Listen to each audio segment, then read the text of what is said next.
It seems every day now another Democrat activist judge is overstepping their constitutional authority. Just the other day, we had the Obama judge overstep and rule on Donald Trump's commander-in-chief responsibilities, and in the last 24 hours, we've had two more activist judges issue unconstitutional rulings. Also, CNN is finally forced to admit that these coordinated violent attacks on Tesla dealerships are actually domestic terrorism. As always, like the video and subscribe to the channel. We are on the road to 200,000 subscribers. But let's start with these two new unconstitutional rulings by these activist Democrat judges. The administration using an obscure 18th century law, the Alien Enemies Act, to send them to prisons in El Salvador. In response to the earlier social media post by the president calling for Judge Boasberg to be impeached, Chief Justice Roberts writing, "For more than 2 centuries, it's been established that impeachment is not an appropriate response to disagreement concerning a judicial decision,"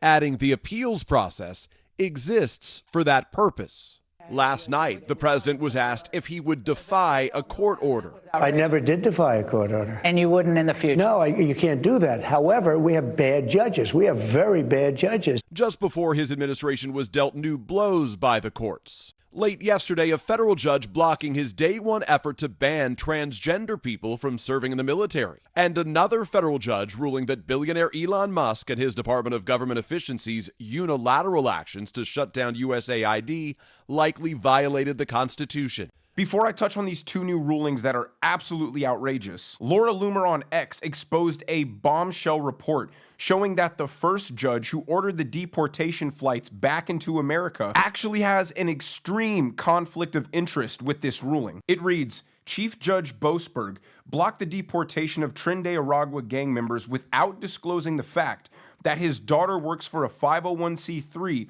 called Partners for Justice that gives criminal illegal aliens and gang members legal advice. It continues, the mass deportation of criminal illegal aliens and gang members could lead to a substantial reduction in urban crime rates, potentially decreasing the caseload for Partners for Justice, while also reducing gang-related incidents that may, in turn, diminish funding opportunities for Partners for Justice from U.S. government grants and private foundations. This nonprofit receives 76% of its funding from the U.S. government, so they have a vested interest in continuing this illegal immigration crime epidemic. So not only was it unconstitutional in that they were overstepping their judicial authority by trying to rule on a president's military commander-in-chief capacity, but there's clearly a conflict of interest here and potential ulterior motives for why the judge ruled this way. Now to the two other rulings. The judge really ruled that transgender people had to be allowed to serve in the military by quoting the piece of the Constitution that says,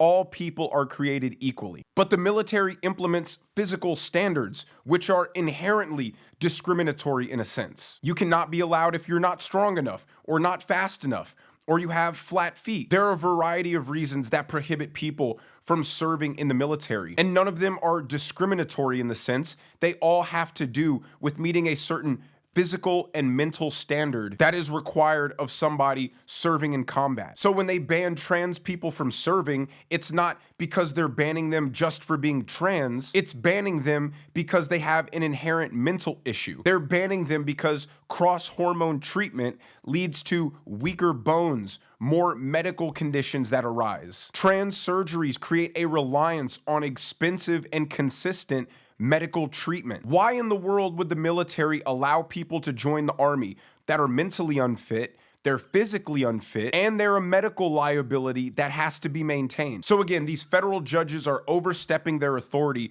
by now trying to dictate what the military can and can't do in regards to its standards. And the second one, they're trying to mandate that the federal government isn't allowed to fire employees, that the executive branch isn't allowed to reduce the size of the workforce, and it's actually just up to some random district court judge. And there's nothing that says they can't cut a large chunk of the workforce if they feel it's redundant or ineffective. It's funny because the Democrats are trying to frame the judicial branch as this ultimate decision maker, an inherent uncorruptible good. But they never stop to think for a second, what if the judicial branch is acting unconstitutionally? We know Congress can impeach a president. We know a president can veto the bills from Congress. But no one ever talks about what checks and balances there are on the judicial branch. The Colorado Supreme Court voted to keep Donald Trump off of the ballot unconstitutionally, and it had to wait to go up to the Supreme Court to get overturned. So judges can overstep their authority all the time. And if the remedy is we just have to sit back and wait until it works its way up to the Supreme Court, that just gives unlimited power to as many activist judges who want to issue an unconstitutional ruling and grind the federal government to a halt. It's almost like these Democrat activist judges are trying to overstep in the largest, most egregious ways possible, just so Donald Trump fulfills his constitutional obligation and ignores their ruling.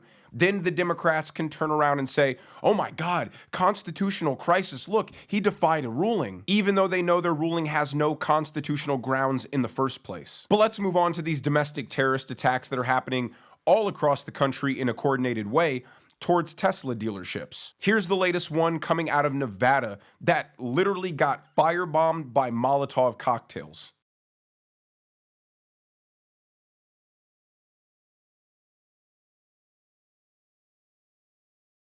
These are attacks that are being carried out in a coordinated and sophisticated way in order to maximize political impact. It's quite literally domestic terrorism. And just recently, a rogue website just went live that literally shows the name, phone number, address of Tesla owners all across the United States, doxing their information. And they say the only way they'll remove somebody from this registry is if they can provide proof that they sold their Tesla. The left is getting so deranged, so radical, so violent that even CNN is forced to admit that this is actually domestic terrorism. Watch. Speaking of which, the AG is calling this domestic terrorism.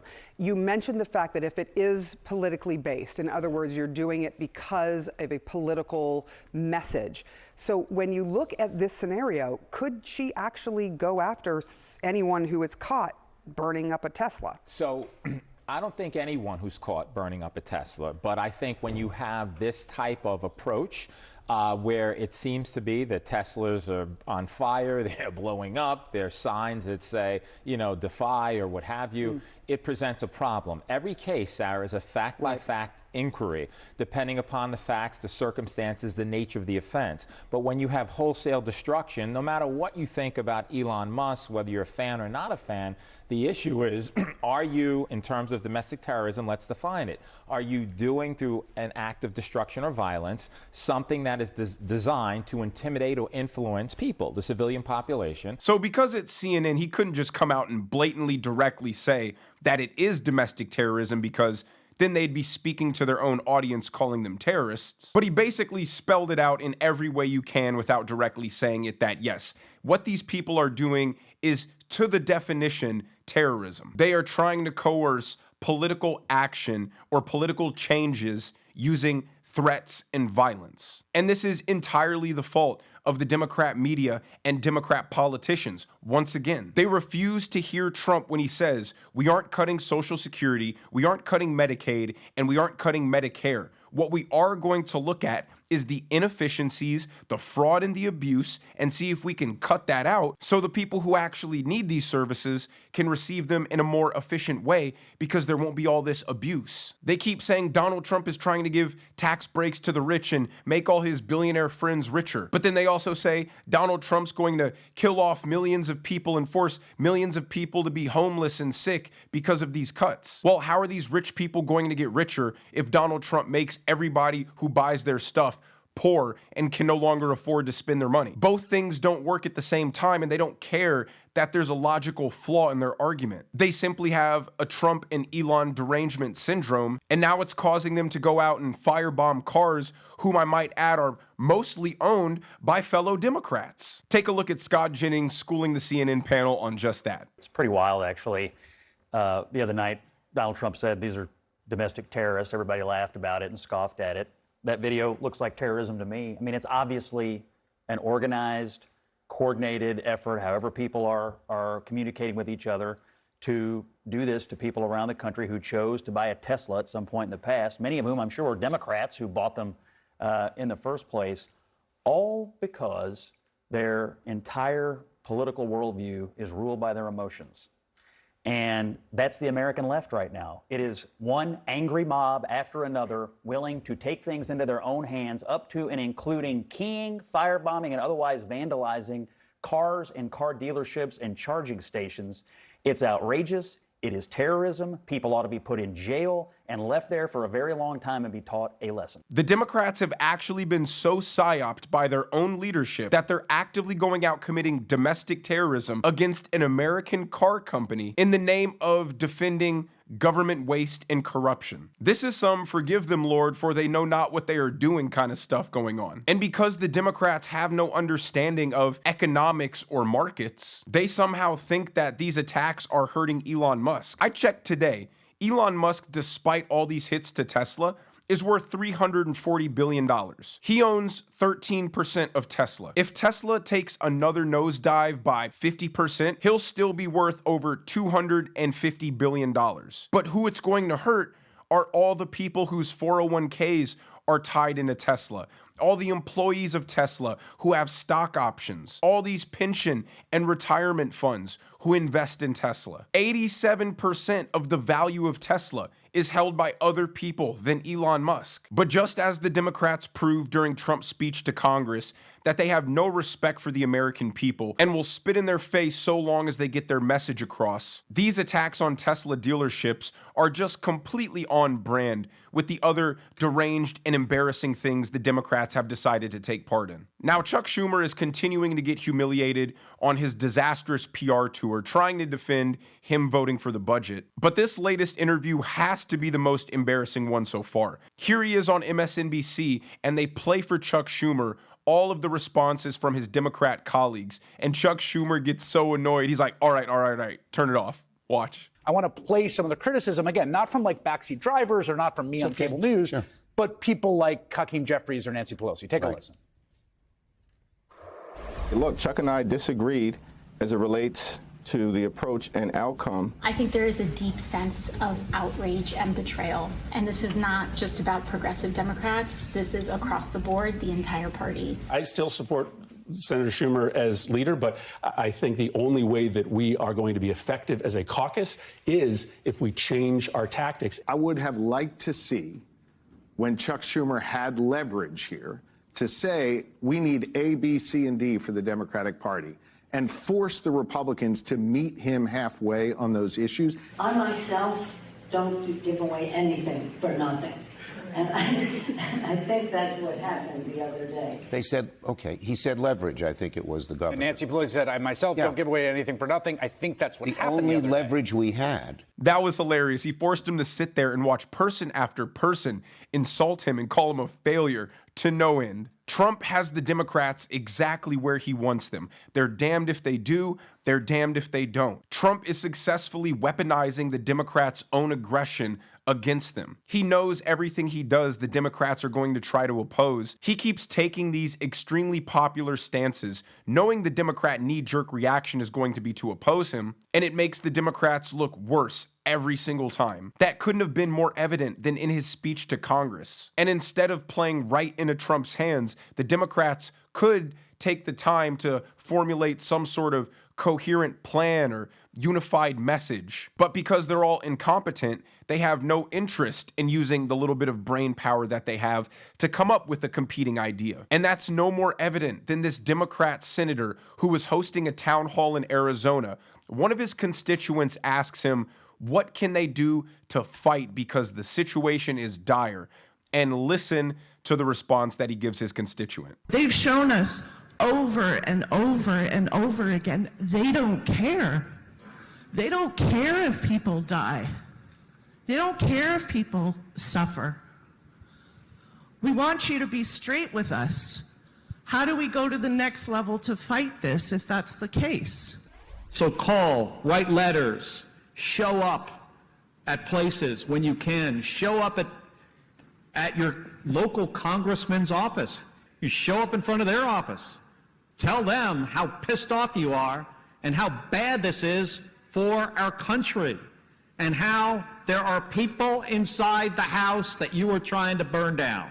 Look at him just making stuff up in his head in real time because he hasn't thought it out. He hasn't tried to come up with a plan. He has no strategy. He has no creative thinking. He just regurgitates the same old empty platitudes and encourages them to engage in the same useless performative theatrics and accomplish absolutely nothing but then virtue signal and pat themselves on the back for feeling like they accomplished something. And that's how you know the Democrat Party's approval rating has not hit the floor yet, because they've already abandoned the idea of having good competing ideas. And now they've boxed themselves in to where their only alternative is to fight and resist. And then when the constituents ask them how they can fight and resist this fascist takeover, the best response these Democrats can muster up is, call your representatives and let them know that you're upset, which is going to cause their base that wants to fight to become more agitated and more disappointed. So I expect to see approval numbers consistently declining for the next several weeks. Now, the final thing I want to show you is Bernie Sanders giving one of his normal socialist, populist kind of rants. But ironically, in this one, his message, coincidentally enough, sounds like a Donald Trump endorsement. Take a listen. I think there's a lot of discontent with the Democratic leadership, and I think with the entire Democratic Party. And one of the things that I and Alexandria will be trying to do is get people involved in the political process, either as independents or as progressive Democrats, to stand up for a working class in this country, which is being hammered every single day. You know, real inflation accounted for wages have not gone up in 52 years, while the very richest people have become much richer. Our healthcare system is broken. Our housing system is broken. Our childcare system is broken. We're not making the progress we need to address the climate crisis that we face. And yet the majority of the American people believe that we should have a government that works for them and not the few, which is what we have right now. Real wages haven't gone up in 52 years, he says, but everybody's been getting richer. Yeah, that's exactly what Donald Trump is trying to fix. What happened 52 years ago, Bernie? Both Republicans and Democrats sold out the middle class, sold out our entire manufacturing capability. That's what Donald Trump is trying to bring back through tariffs. I mean, besides the climate nonsense, everything else he said is exactly what Donald Trump is trying to fix. Yes, the American people think they should have a government that actually works for them. Yes, the American people think that if we stop spending our government money on wasteful programs that have no benefit to America, and we don't run out a $2 trillion deficit and actually have some efficiency within our government, that would be a good thing for people. Why do we spend more money per person on healthcare than every country in the world and people still are upset with it? Yes, that should be fixed. Why do we spend more money per pupil than any other country but have abysmal educational outcomes? Yes, we think that ought to be fixed. Everything that he's saying that he wants to see happen is exactly what Donald Trump is trying to achieve. But yet they're so hell-bent on the politics of it, and they're so scared to their own power. And frankly, Bernie Sanders is lying. He's actually part of this swampy corruption, so he really doesn't want to see these things happen. And that all contributes to why they're fighting Donald Trump so hard. They can't say they're for secure borders, but then be thrilled when a judge orders a plane full of violent gang members to return back to the U.S. They can't say they're for cutting government waste, but then throw a massive tantrum and protest every single time a federal employee gets fired. They can't say they're for the return of an American middle class and a resurgence of American manufacturing, but then only disparage Donald Trump's tariffs and not even admit that there's a possibility that things may work and acknowledge what the long-term benefit could be. Rogue judges, domestic terrorists, dishonest politicians. That is what the Democrat Party looks like to the majority of Americans right now, hence their record low approval rating. But let me know what you guys think down in the comments section below. If you enjoyed the video, make sure you hit that like button. Make sure you subscribe to the channel if you haven't already. Turn on the notification bell so you guys never miss a video. And I will see you guys in the next one.